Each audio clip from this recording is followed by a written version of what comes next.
కానీ ఒక పాయింట్ చెప్తూ ఉన్నారు మీరు కస్టోడి పాత విషయమైనా ఒక్కసారి ఈ ఒక్క పాయింట్ మిమ్మల్ని మీరు జనాలకు చెప్పాల్సిన అవసరం లేదు. ఎందుకనంటే అప్పుడు మీరు ప్రతిపక్షంలో ఉన్నారు, ఆరోపణలు చాలా చేశారు. ఇప్పుడు అధికారంలోకి వచ్చారు కాబట్టి మీరు వాటికి ఎంతో కొంత ఆన్సర్ చెప్పాల్సి ఉంటుంది. కస్టోడియల్ టార్చర్లో గుంటూరు గవర్నమెంట్ ఆసుపత్రిలో అక్కడ డాక్టర్లు రిపోర్ట్లు ఇచ్చారు. తర్వాత ఆర్మీ ఆసుపత్రికి సంబంధించిన డాక్టర్లు రిపోర్ట్ ఇచ్చారు. 2 సుప్రీంకోర్టు పరిశీలించింది.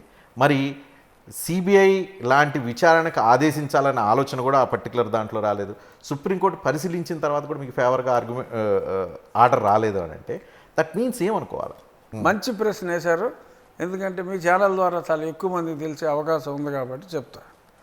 ఫస్ట్ ఆఫ్ ఆల్ సరే, అక్కడ ప్రభావతి దొంగ రిపోర్ట్లు ఇచ్చింది, వీడు వెళ్ళాడు అక్కడ మాట్లాడుకున్నాడు, దొంగ రిపోర్ట్లు ఇచ్చింది అన్న సంగతి నేను చెబితే నమ్మక్కర్లా. పోలీసు విచారణలో ఏ డాక్టర్లు అయితే ఆ సర్టిఫికెట్ మీద సంతకం పెట్టారో వాళ్ళు పోలీసు విచారణలో ఒప్పుకొని 164 స్టేట్మెంట్ కోర్టులో ఈ ప్రభావతి అనే స్త్రీ సూపరింటెండెంట్ ఏమ్మా ఇది కరెక్ట్ కాదు, మేము ఎలా ఇస్తాము అంటే నువ్వు ఇచ్చి తీరాల్సిందే అని చెప్పి మమ్మల్ని ప్రెషర్ పెట్టి బలవంతంగా సంతకాలు తీసుకుంది. అక్కడ చాలా దెబ్బలు ఉన్నాయి, మేము ఇవ్వలేమని చెప్పినప్పటికీ కూడా ఇచ్చేవనేది 164 స్టేట్మెంట్స్ ఉన్నాయి. అవి ప్రూవ్ అయిపోతుంది. అందుకే నేను చెప్తూ ఉంటాను. ఇందాక ఏమన్నాను 2 నిమిషాల ముందు, వాళ్ళు ఎక్కడికి వెళ్ళలేరు, ఖచ్చితంగా దొరికేశారు. ఉన్నాయి, ఎవిడెన్స్లు అన్నీ ఉన్నాయి. బట్ శంఖంలో పుస్తకం తీర్థం అసలు ఏసీ దాకా అలా అవుతూ ఉంటాడు రోడ్ల మీద పడి. 3 yearsలో ఏమైనా జరిగే అవకాశం ఉంది? 3 monthsలో అయిపోద్ది. 3 monthsలో సునీల్ కుమార్ రెడీగా ఉండాలంటే ఆయన వేసేస్తారు. చెప్తాను వినండి. ఇప్పుడు ఎందుకు అని అంత కాన్ఫిడెంట్గా చెప్తున్నానో చెప్తా. ఈ డాక్టర్లు క్లియర్గా చెప్పారు. ఇప్పుడు మిలిటరీ రిపోర్టు అప్పుడు రిజిస్ట్రార్ జనరల్, తర్వాత మెడ్రాస్ హైకోర్టులో జడ్జిగా రిటైర్ అయిన నాగార్జున గారి సమక్షంలోనే సుప్రీంకోర్టు క్లియర్గా నువ్వు దగ్గరుంటేనే టెస్టులన్నీ చేయాలి అంటే ఆయన కెమెరాలతో సహా ప్రతి చిన్న టెస్ట్లో కూడా దగ్గర ఉండి అన్నీ నోట్ చేసుకున్నారు. ఆ డాక్టర్లు ఏం మాట్లాడుకుంటున్నారు టెస్ట్ చేసేటప్పుడు కూడా ఈ రికార్డెడ్ ఎవ్రీథింగ్. ఇంత సెటప్తో వచ్చాడు ఆయన. సో అది కన్ఫామ్గా. ఆ తర్వాత సుప్రీంకోర్టు నాకు బెయిల్ ఇచ్చింది. బెయిల్ ఇచ్చిన తర్వాత సుప్రీంకోర్టులో నేను అప్పటికి ఇంకా మిలిటరీ హాస్పిటల్లో ఉండగా మా అబ్బాయి అక్కడ సిబిఐ ఎంక్వైరీ ఇవ్వమని చెప్పి సుప్రీంకోర్టులో పిటిషన్ వేశాడు. సుప్రీంకోర్టులో పిటిషన్ వేస్తే చాలా రోజులు అసలు విచారణకే రాలా. మీకు తెలుసు కదా కోర్టులో ఎప్పుడు వస్తాయి విచారణలో. ఒకసారి సంవత్సరంన్నర తర్వాత అక్కడ విచారణకి వస్తే అక్కడ హైకోర్టు ఏం చెప్పింది అని అడిగారు. ఇది హైకోర్టుకి వెళ్ళలేదండి. బెయిల్ పిటిషన్ హైకోర్టులో రిజెక్ట్ చేసిన తర్వాత వెంటనే సుప్రీంకోర్టుకు వచ్చాం. దీంతో పాటే ఆ పిటిషన్ కూడా డైరెక్ట్గా సుప్రీంకోర్టులో వేయటం జరిగింది. అంటే you explore high court first, without going to high court సుప్రీంకోర్టుకి రావడానికి లేదు. So with the freedom we are giving freedom for you to go to high court అని చెప్పి ఆర్డర్లో స్పష్టంగా ఉంది. సో ఈడంతసేపు అరకోటగాడేమో సుప్రీంకోర్టు రిజెక్ట్ చేసిందని పిచ్చోళ్ళ అవుతున్నాడు. Order is very clear. ఇక కాపీ కూడా పంపిస్తారు రేపు. Order is very clear. నువ్వు హైకోర్టుకి వెళ్ళి రారా అంటే నేను హైకోర్టులో తర్వాత ఫైల్ చేశా. సుప్రీంకోర్టు కొట్టేసిన దాన్ని హైకోర్టులో ఫైల్ చేయగలరా మీరు? మామూలుగా అయితే ఇమ్మీడియట్గా 10 రోజుల్లో హైకోర్టులో ఫైల్ చేశా. హైకోర్టులో ఫైల్ చేస్తుంది. సంవత్సరంన్నర అయినా టైంకి అసలు సిబిఐ లాయర్ రాడు. రాక వస్తానేమో వాయిదా అడుగుతాడు, మళ్ళీ విచారణకు వస్తానేమో సెలవు పెడతాడు.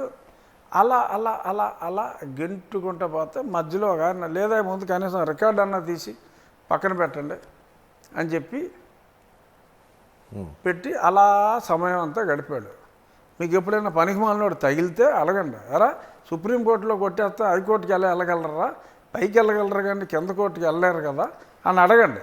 ఓకే, ఇప్పుడు సునీల్ కుమార్కి మీ మధ్య వ్యక్తిగత వైరంగా మారిందాం అనుకుంటా. కేసు అంతా ఖచ్చితంగా వ్యక్తిగత వైరంగా మారింది. అందులో డౌటే ఉంది. వాడి వాగుడు చూస్తున్నారు కదా, అందుకనే నేను మాట్లాడాల్సి వస్తుంది. తప్పట్లా.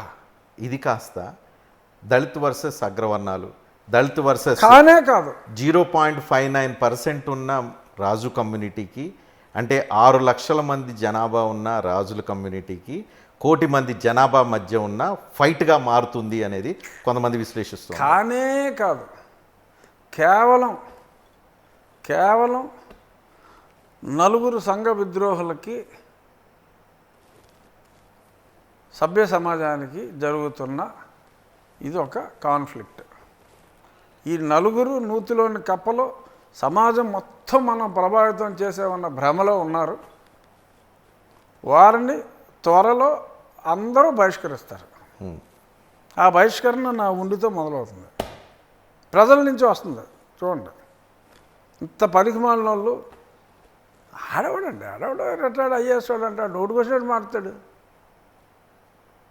ఆడవాడు ఐఏఎస్ అంటే కనీసం సంస్కారం ఉంటుంది అనుకున్నా. యూజ్లెస్ ఫెల్లో వాడు వీడు అని మాట్లాడుతున్నాను. నన్ను తప్పదు, నాకు మాట్లాడాల్సి వస్తుంది. ఎవడో ఆడే విజయ్ కుమార్ గారు మాట్లాడాల్సి వస్తుంది. అంటే ఎలా ఉంటుందంటే, నేనొక్కడనే సంస్కారవంతంగా ఉంటే వాళ్ళు నోటుకొచ్చినట్టు వాగుతూ ఉంటే మనం ఉపేక్షిస్తే లోకం అనుకుంటున్నారు. కాదు, మీరు హిందువుల గురించి మాట్లాడుతున్న ప్రాసెస్లో, హిందూ హక్కుల గురించి మాట్లాడుతున్న ప్రాసెస్లో మీరు గొప్పవాళ్ళు అయినప్పుడు వాళ్ళు దళితుల గురించి, దళిత క్రిస్టియన్ల గురించి, వాళ్ళ హక్కుల గురించి మాట్లాడుకోమనండి. నా గురించి ఎందుకు మాట్లాడతారు? I never spoke. వాళ్ళని ఇండివిజువల్గా నేను ఎప్పుడు ఇంతకుముందు మాట్లాడలా. నా గురించి ఇండివిజువల్గా మాట్లాడుతున్నప్పుడు ముడుచు కూర్చుంటే వాళ్ళు ఏదో పెద్ద తోపులు అనుకుంటున్నారు. మీరు కదా సెంటర్ ఆఫ్ పాయింట్. ఇక్కడ రాజ్యాంగం ఇక్కడ సెంటర్ ఆఫ్ పాయింట్. రాజ్యాంగంలో ఉన్నదాన్ని నేను చెప్తున్నాను. ఆ పనికిమాలిన వాళ్ళు రాజ్యాంగం తప్పు అంటున్నారు. నేనేం చేయాలి? Can anybody comment on your constitution? ఆ రాజ్యాంగం ఇచ్చిన హక్కులతో నువ్వు బ్రతికి, ఆ రాజ్యాంగం ఇచ్చిన హక్కులతో నువ్వు ఉద్యోగం, దొంగ సర్టిఫికేట్తోనూ ఏ సర్టిఫికేట్తోనూ ఉద్యోగం తెచ్చుకుని, నువ్వు దళిత క్రిస్టియన్ అయితే నీకు ఆ ఉద్యోగానికి ఎలిజిబిలిటీ లేదు.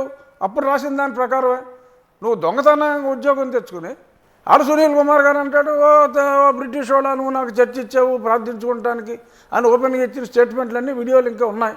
చాలా డిలీట్ చేశాడు, అది చాలా ముందే జాగ్రత్త పెట్టి ఉంచా.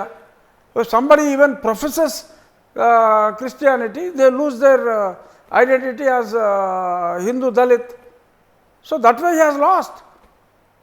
రాంగ్ సర్టిఫికేట్తో తిరుగుతున్నాడు వాడు. సో నన్ను ఇండివిజువల్గా టార్గెట్ చేయనంతసేపు నేను ఎవరిని ఇండివిజువల్గా టార్గెట్ చేయను. నన్ను ఇండివిజువల్గా టార్గెట్ చేస్తే తోలు తీస్తా, ఊరుకుని ప్రసక్తే లేదు. గాజులు తోడు కూర్చున్నా, వాళ్ళకి ఏదో పెద్ద ప్రొటెక్షన్ ఉంది, నేను ఇప్పుడు దళిత్ కేసు పెడతాను అన్నాడు ఆ మధ్యన. పెట్టుకో, నువ్వు దళిత్ అయితే కదా, నువ్వు క్రిస్టియన్, నీకు పెట్టి హక్కే లేదు. ఎవరు రిజిస్టర్ చేస్తాడు? సుప్రీంకోర్టు తీర్పు బాగా ఊపిరిచ్చినట్టుంది మీకు. అదే ఎప్పటి నుంచో చెప్తున్నా. అది చెప్తాను, సుప్రీంకోర్టు తీర్పు ఇవ్వడంతో సవాల్ చేసి తొడగొట్టేదాకా వచ్చింది.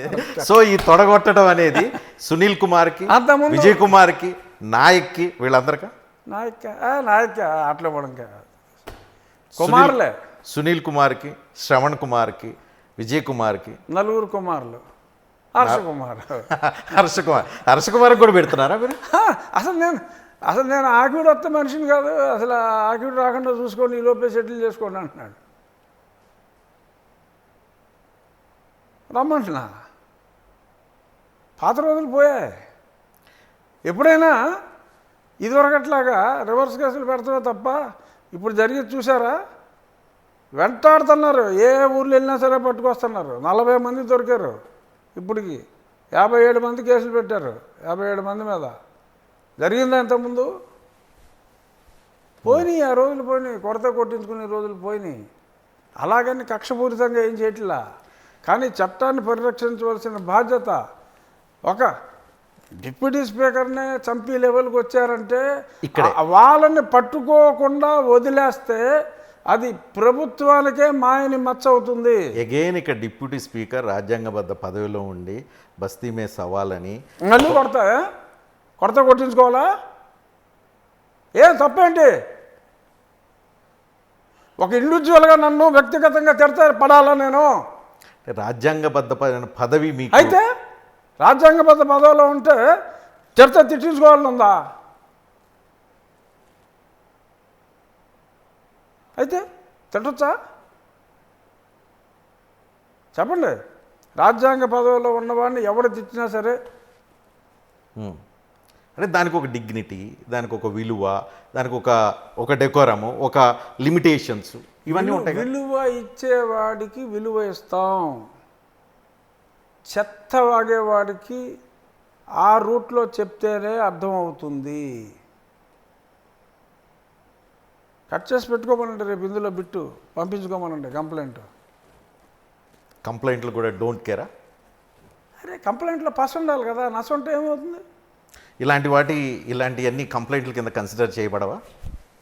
ఇలాంటి కంప్లైంట్ల కింద కన్సిడర్ చేయరా? నేను చెప్పేది నన్ను తిట్టినోడిని, పర్సనల్గా అబ్యూస్ చేసినోడిని వదిలేదే లేదు అన్న.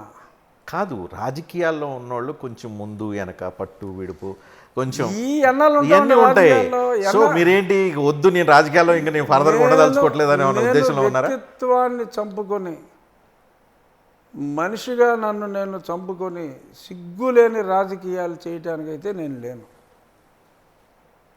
ఒక వ్యక్తిగా నేను ఉండగలిగితే